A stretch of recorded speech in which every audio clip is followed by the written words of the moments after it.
নমস্কার বন্ধু, আমি রাম বল্লভ। ইন্ডিয়া সেকেন্ড টি-20 ম্যাচ নিউজিল্যান্ডের বিপক্ষে জিতে নিয়েছে। এর ফলে ইন্ডিয়া 2-0 ব্যবধানে 5 ম্যাচের সিরিজে এগিয়ে এসেছে। এই ম্যাচে আমরা যা কিছু দেখেছি তা অবশ্যই পজিটিভ নোটে আমাদের রিসিভ করতে হবে। হাতে মাত্র আর বাকি 3টি মাত্র ম্যাচ, তারপরেই শুরু হয়ে যাবে টি-20 ওয়ার্ল্ড কাপ 2026। এই ম্যাচ থেকে বলার মতো 5টি পয়েন্ট রয়েছে আমার কাছে। প্রথমে পজিটিভ দুটো বলে দিই। অবশ্যই ঈশান কিষান থাকবেন পজিটিভ নাম্বার 1-এ।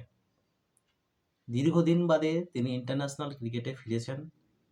তার ধোঁয়াধার ইনিংসের মধ্য দিয়ে তিনি জানিয়ে দিলেন তিনি তৈরি। তার হাফ সেঞ্চুরিকে অবশ্যই স্বাগত জানাতে হবে। এরপর সেকেন্ড যে পজিটিভ দিক সেটা হলো নেতা সূর্যকুমার যাদবের রানে ফেরা। তিনি কিন্তু অসাধারণ একটি হাফ সেঞ্চুরি করলেন। তিনি বারবার ইন্টারভিউ দিয়ে বলেছিলেন তিনি রানে ফিরবেন। যখন ফিরবেন তখন সাপোর্টাররা তাকে নিয়ে অবশ্যই বাহবা দেবে। তার সেই প্রতিশ্রুতি যে কতটা ফলপ্রসূ তা আজকে আমরা দেখতে পেলাম এই ম্যাচে। নেগেটিভ যে দুটি কথা না বললেই নয় তা হলো জসপ্রীত বুমরার এই সময়ে দাঁড়িয়ে তাকে বেঞ্চে বসিয়ে রাখাটা সমীচীন নয়।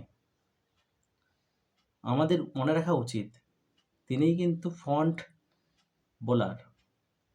তাকে বসিয়ে রেখে হর্ষিত রানাকে সুযোগ দেওয়াটা মনে হয় এটা ব্যাকফায়ার করতে পারে ইন্ডিয়ার জন্য। সেকেন্ড যে নেগেটিভ দিকের কথা বলবো আমি তা হলো ওপেনার স্লটে রান না পাওয়া বারবার সঞ্জু স্যামসনের। শুভমান গিলকে সরিয়ে দিয়ে তাকে কিন্তু সুযোগ দেওয়া হয়েছে। তিনি নিশ্চিতভাবে ওপেন করতে নামবেন ইন্ডিয়ার হয়ে। তা এক প্রকার আমরা সবাই জেনে গেছি। অবশ্যই দুটি পরপর ম্যাচে ফ্লপ হয়েছেন তিনি। আশা করাই যায় থার্ড টি-20 ম্যাচ বা ফোর্থ বা ফিফথে তিনি স্কোর করে দেখাবেন। অবশ্যই তিনি চালিয়ে খেলছেন, সেটা আমাদের ভাবতেই হচ্ছে। দুটি নেগেটিভ দিক বললাম এবং একটি নিউট্রাল দিকও রয়েছে, তা অবশ্যই কোচ গৌতম গম্ভীরের জন্য। সাউথ আফ্রিকার কাছে সিরিজে চুনকাম হওয়ার পর নিউজিল্যান্ডের কাছেই ওয়ানডে ফরম্যাটে হারতে হয়েছে।